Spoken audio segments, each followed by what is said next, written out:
Voilà, désolée pour cette voix-là.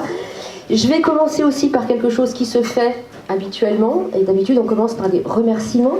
Donc je vais remercier les militants du GRAM, les militants de la France Insoumise et les citoyens, citoyennes bénévoles qui ont déjà rejoint l'appel Lyon en commun et qui nous ont aidés à organiser cet après-midi. Donc je voulais remercier Philippe, je voulais remercier Lilia, je voulais remercier Loïc, Malika, Laurent, Mathieu, Maxime, Samuel, Corinne, Yann, James, Sophie, Pierre, Tarek, Isabelle, Soël, Basile, Flora, Kim, Romuald, Julie, Alexandre, et j'en oublie et qu'ils m'excusent.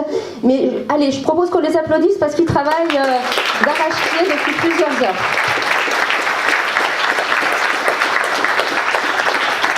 Donc merci à vous d'avoir organisé la salle, le déroulé et puis préparé les ateliers pour que nous puissions avancer dès cet après-midi.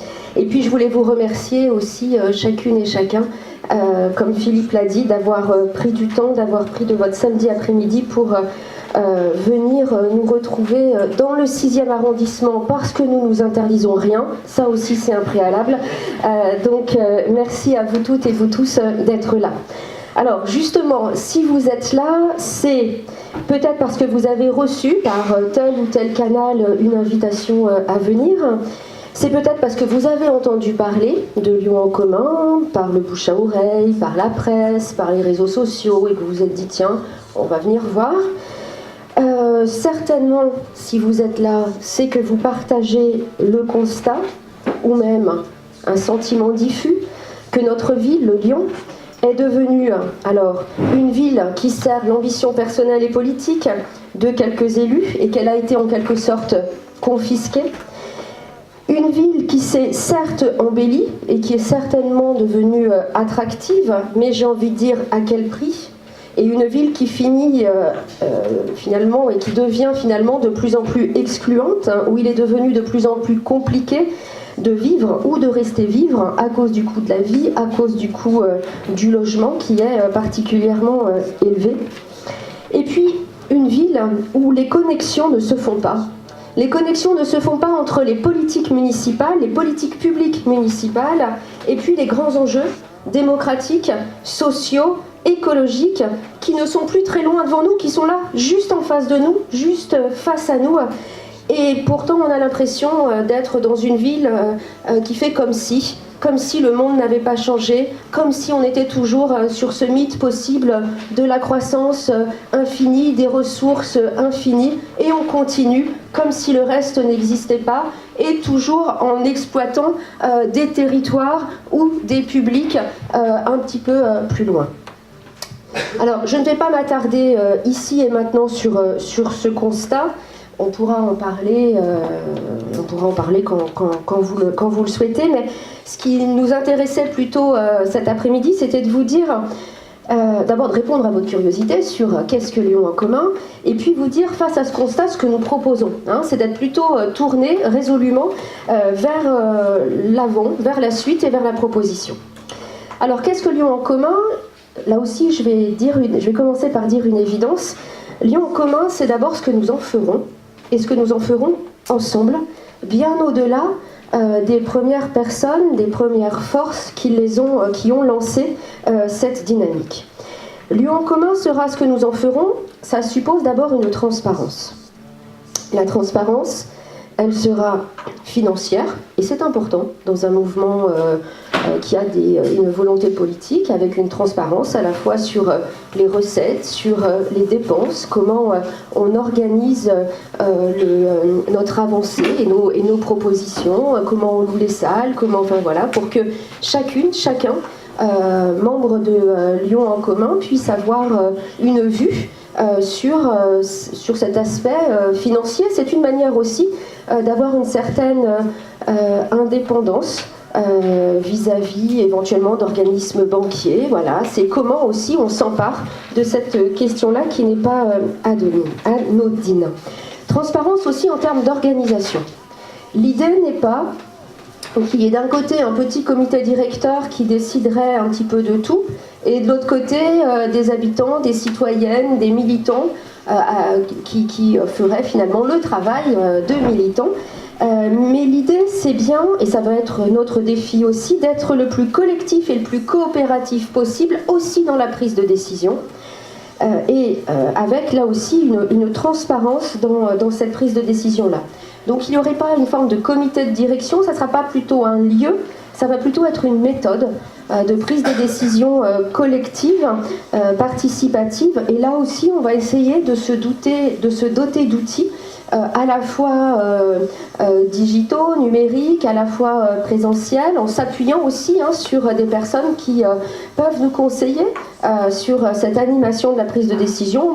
Par exemple Philippe, mais d'autres parmi vous, j'imagine, ont ces compétences pour nous accompagner dans cette éthique et cette transparence-là. Et puis Lyon en commun, et je viendrai maintenant un peu plus sur les aspects propositionnels aussi. Lyon en commun, c'est une plateforme. C'est une plateforme parce que nous pensons que pour transformer notre ville, nous avons besoin de cette plateforme-là, une plateforme qui nous permette de nous réunir, et de nous réunir au-delà de nos étiquettes, et que nous soyons militants associatifs, militants politiques, citoyens, nous avons tous des étiquettes. Alors, essayons de les laisser de côté le temps de Lyon en commun, quand nous sommes ensemble. Une plateforme qui soit issue du tissu urbain lyonnais et de la réalité sociale de notre ville, pour que vraiment nous soyons en cohérence et même en harmonie avec notre ville, avec les Lyonnais et les Lyonnaises que nous voulons non seulement représenter, mais aussi et surtout associer. Et puis, donc, je le disais, une plateforme ouverte à celles et ceux qui partagent les valeurs d'écologie sociale, les valeurs d'humanisme, qui sont celles qui nous ont rassemblés depuis quelques années maintenant. Une plateforme citoyenne, et donc une plateforme citoyenne qui sera celle qui porte la proposition politique de Lyon en commun. Alors nous avons fait une conférence... Ah oui, alors juste aussi, on m'avait dit de ne pas oublier, alors j'essaie de ne pas oublier, mais je crois qu'on vous l'a déjà dit, près de la machine à café, c'est un endroit stratégique. Près de la machine à café, il y a des petits panneaux où vous pouvez vous inscrire. Qui a envie de s'inscrire sur les questions d'organisation, de prise de décision, d'aspect financier, sur des équipes d'action, sur des groupes thématiques, ça vous est ouvert. Quand je dis Lyon en commun sera ce que nous en ferons, c'est ça. Donc quand vous allez prendre un café, et au fur et à mesure de ce qu'on se dit, n'hésitez pas à prendre votre stylo aussi et à vous inscrire sur les axes et sur les panneaux où vous avez envie de vous engager. Alors nous avons fait une conférence de presse hier pour donner de l'information sur la réunion de cet après-midi, et une des questions qui nous a été posée, et j'ai trouvé ça juste en fait, ça a été de nous dire, donc les journalistes nous ont demandé, mais en fait comment vous ferez la différence? Parce que finalement liste citoyenne, c'est quelque chose qu'on entend assez régulièrement. Comment vous allez faire, comment ferez-vous différence? Alors depuis hier soir, du coup j'ai réfléchi un peu, ça m'a permis de poser un peu pour nous sur le papier quelques idées sur notre manière d'être différent des autres. Vis-à-vis des partis politiques classiques, et je mets des guillemets quand je dis ça, et ça c'est aussi mon expérience d'un de ces partis qui me fait dire cela, la participation citoyenne, les citoyens, les citoyennes ne seront pas la cerise sur le gâteau. C'est-à-dire qu'à un moment donné, il ne s'agit pas de mettre les citoyens, citoyennes devant, en apparence, et finalement de proposer et de fonctionner comme des partis politiques classiques. Donc, les citoyens, citoyennes ne sont pas un plus, ils seront au contraire au cœur de la proposition, au cœur du dispositif et au cœur de l'organisation. Ça, c'est ce à quoi nous nous engageons, mais en vous engageant aussi à participer à Lyon en commun, vous en êtes aussi les garants, justement, en tant que citoyens et citoyennes. Et ça imposera aussi à chacun, chacune, dans l'organisation, de rendre compte régulièrement aux autres de ce qu'il fait. Et là, on devra travailler sur ces outils qui permettent le rendre compte. Ensuite, c'est un petit peu redondant, mais toujours la différence par rapport aux partis politiques, l'idée c'est que la proposition de Lyon en commun ne soit pas au service des partis politiques, mais qu'elle soit bien au service d'abord de notre ville, de la manière dont nous y vivons. Ça doit être aussi ne pas renverser la fin et les moyens. La finalité, c'est pas c'est pas nous individuellement dans le tout, c'est bien la proposition politique. C'est ça la finalité, et ne pas se perdre justement entre les moyens et la fin. Alors, à ce sujet aussi, et pour être clair, et on l'a dit, et Yann, tu l'as dit, et je l'ai dit aussi hier, parce que les journalistes nous ont aussi posé la question, il serait faux de dire que les militants des partis politiques ou les partis seraient les malvenus. Ils sont les bienvenus, nous sommes prêts à les accueillir. Tu disais, Yann, on ne demandera à personne de détruire son étiquette. On est ouvert à cette condition d'accepter ensemble, de mettre en commun nos propositions, nos énergies, notre dynamique pour ce tout-là qu'est Lyon en commun et cette proposition citoyenne. Et bien sûr, et là je ne me fais pas trop de soucis parce que nous sommes assez clairs sur nos valeurs, justement, adhérer aux valeurs qui sont celles de notre appel. À ce sujet aussi, je voulais dire, parce que c'est aussi une question qui peut être posée, même si elle n'a pas été posée hier, on ne s'est pas déjà partagé le pouvoir et on n'a pas déjà fait des listes dans notre coin. Et là je pense à 2020. Ça peut être une question que vous avez dans la tête. On est d'abord sur le programme, sur la rédaction du programme. Ensuite, qui porte, dans le cadre de listes municipales qui seront présentées en 2020, nous en débattrons ici même. Le timing qu'on s'est donné, c'est fin octobre, c'est entre octobre et novembre. Et c'est bien l'ensemble des citoyens, citoyennes adhérents de Lyon en commun qui voteront. Qui portera la liste à l'échelle de la ville de Lyon? Qui portera la liste dans chacun des arrondissements? Comment on compose ces listes-là? Quelle est la place justement des citoyens? Quelles sont la place des militants politiques? Tout ça, ça va se faire je l'espère, par consensus, en tout cas par vote, et ça sera là aussi transparent. Et dans le timing que nous nous sommes donné, ça sera en octobre-novembre 2019. Donc c'est bien vous qui allez choisir au final, d'abord si vous faites partie de ces listes-là, et qui vous choisissez d'y inscrire. Bon. Qu'est-ce qui pourrait faire la différence vis-à-vis d'autres mouvements associatifs ? C'est que nous respectons évidemment tous les mouvements associatifs et ils sont les bienvenus aussi. Et là également, c'est évidemment s'ils le désirent, évidemment avec une grande attention de notre part à ne pas être dans l'instrumentalisation, mais dans l'association et la rédaction commune de propositions qui font sens pour les uns et pour les autres. Après, nous ne sommes pas encore fondés en association. Là aussi, il faudra réfléchir au statut que nous donnons à Lyon en commun. C'est pas fait non plus. Là aussi, il faudra qu'il y ait un groupe de travail sur le statut juridique, on va dire, de la structure Lyon en commun, de l'appel Lyon en commun. Après, notre but, il est clairement politique. Notre but, il est de rassembler, de fédérer, pour proposer une alternative écologique, sociale, humaniste, avec un nouveau prisme économique également pour notre ville. Donc nous ne sommes pas, alors je mets des guillemets, une association, parce que nous n'avons pas encore le statut, ou un mouvement comme un autre, dans la mesure où notre propos est clairement politique. Là aussi, il ne s'agit pas pour nous de le nier, ni de se cacher derrière notre petit doigt. Alors j'ai bientôt terminé, j'en viens justement à des éléments de calendrier, puisque j'ai déjà parlé du calendrier. Alors nous aurons l'objectif que nous nous sommes donné, c'est de tenir une assemblée citoyenne dans chacun des 9 arrondissements. Ceci dans un souci de proximité de tous les quartiers, de tous les habitants. Et ceci de février, donc là c'est la première, jusqu'à octobre 2019. Donc une assemblée citoyenne par mois dans chaque arrondissement de notre ville. Dans ces assemblées citoyennes, nous pourrons faire le point sur l'avancée de l'écriture des propositions, continuer le travail d'atelier que nous allons faire là tout à l'heure, bientôt, et puis nous pourrons mettre en œuvre ce processus démocratique de validation des propositions. C'est-à-dire qu'au fur et à mesure, on reviendra sur ce qui a été travaillé la fois précédente, où on en est, ça a été validé, voilà. Il y aura vraiment un processus d'écriture, validation au fur et à mesure des propositions qui vont émaner des ateliers.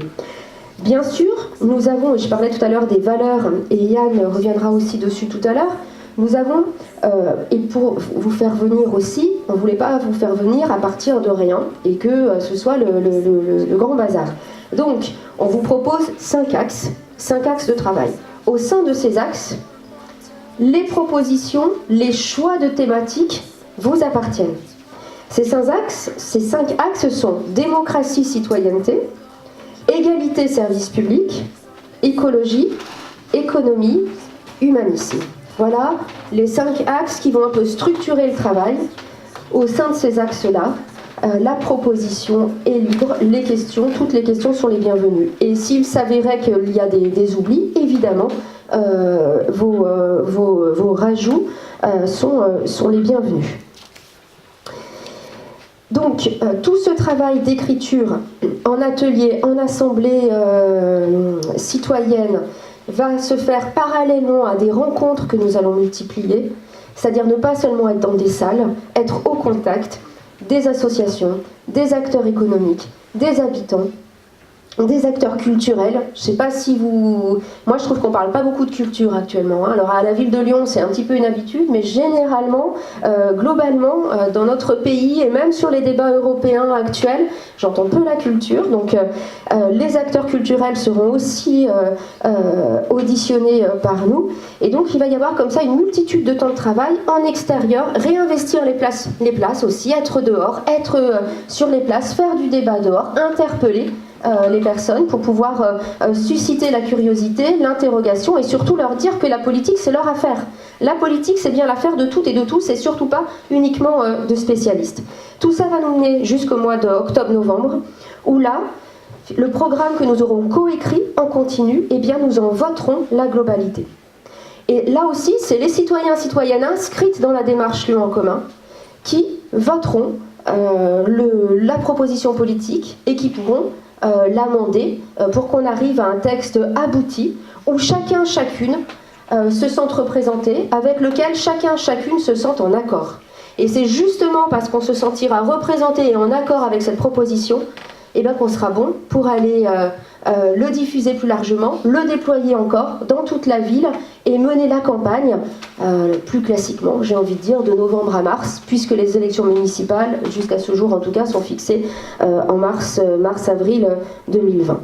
Donc voilà la méthode. Là aussi, j'ai essayé d'être assez transparente avec vous sur le planning et puis la manière dont nous allons nous y prendre. C'est un processus qui va s'améliorer au fur et à mesure. Là, j'en jette les bases et encore une fois, les propositions sont les bienvenues. Et après 2020, et bien après, ça va continuer. Ça veut dire qu'on ne va pas s'arrêter là. Avec Elliott Aubin, qui va nous rejoindre d'ailleurs tout à l'heure et qui est élu France Insoumise à mes côtés en mairie du 1er arrondissement, on est allé à Barcelone la semaine dernière rencontrer les équipes de Barcelona and Comú, qui ont porté à la tête de la municipalité Ada Colau, mais aussi une équipe municipale diverse, composée de citoyens, composée de militants politiques en 2015 et qui se représente là en 2019. Ce que j'ai constaté, c'est que Barcelona and Comú existe toujours en tant qu'association et ne s'est pas arrêtée en 2015. C'est-à-dire qu'elle a continué d'une part à interpeller ses élus, à aiguillonner comme on dit. D'autre part, c'est un réseau d'action, un réseau de solidarité au cœur de la ville. Et donc ça continue de faire vivre la dynamique tout du long. Et la démocratie, elle ne s'arrête pas le jour des élections. J'ai envie de dire, elle commence. C'est-à-dire que la démocratie, c'est pas seulement mettre un bulletin dans l'urne, c'est assez classique, on le dit assez souvent, mais hélas, on le fait pas assez souvent. C'est bien tous les jours qu'elle se vit, cette démocratie, et pas seulement au moment des élections. Et donc, l'idée, ça va être de continuer cette dynamique citoyenne-là au-delà de mars 2020 et surtout, et je terminerai par ce mot-là, de ne pas être replié sur la ville de Lyon, mais bien au contraire avec tout un réseau de villes qui l'ont déjà fait ou qui sont en train de le faire, sont déterminés aussi à proposer une alternative, qui sont à la recherche d'une rupture depuis la base citoyenne avec le régime politique, économique, social actuel, parce que finalement notre volonté c'est bien de mieux vivre en ville, mais c'est aussi de peser collectivement avec d'autres territoires sur notre destinée commune. Et donc Lyon sera aussi cette ville ouverte aux autres territoires qui avancent dans le même sens. Je vous remercie et puis je vais passer la parole à Yann. Bonjour.